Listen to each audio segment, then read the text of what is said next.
এখন আমি হাঁস মাংসটা বানিয়ে নিব। তেল দিয়ে দিচ্ছি।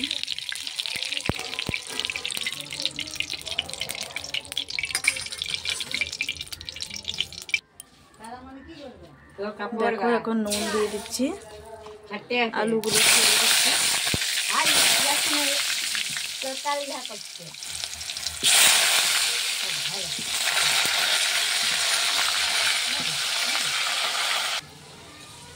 কেটে রাখা আলতিও দিয়ে দিচ্ছি, কারণ হাঁস মাংসে আলতি দিয়ে করলে খুব ভালো লাগে।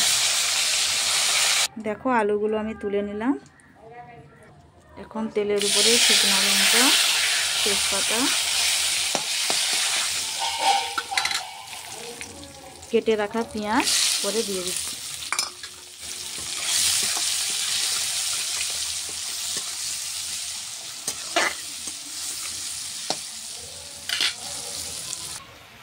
পেঁয়াজটা দেখো ভাজা হচ্ছে, আর এখানে হাঁস মাংসটা নুন হলুদ তেল মাখিয়ে নিয়েছি। দেখো পেঁয়াজগুলো ভাজা হয়ে গেছে। এখন বেটে রাখা মশলাটা আমি এর উপরে দিয়ে দিচ্ছি।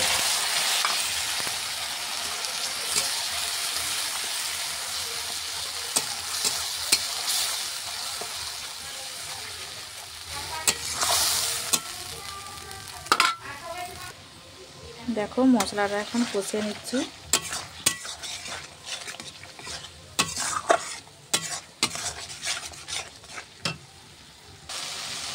দেখো এখন মাংসগুলো আমি এর উপরে দিয়ে দিচ্ছি।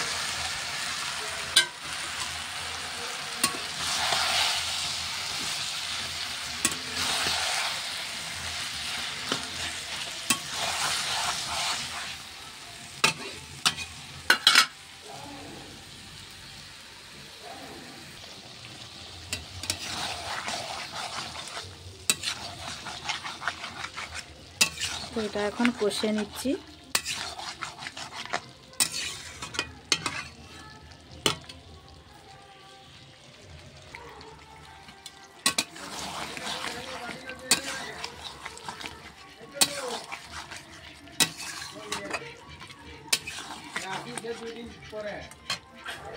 দেখো এখন এটা কষানো হয়ে গেছে। এখন আমি জল দিয়ে দিচ্ছি।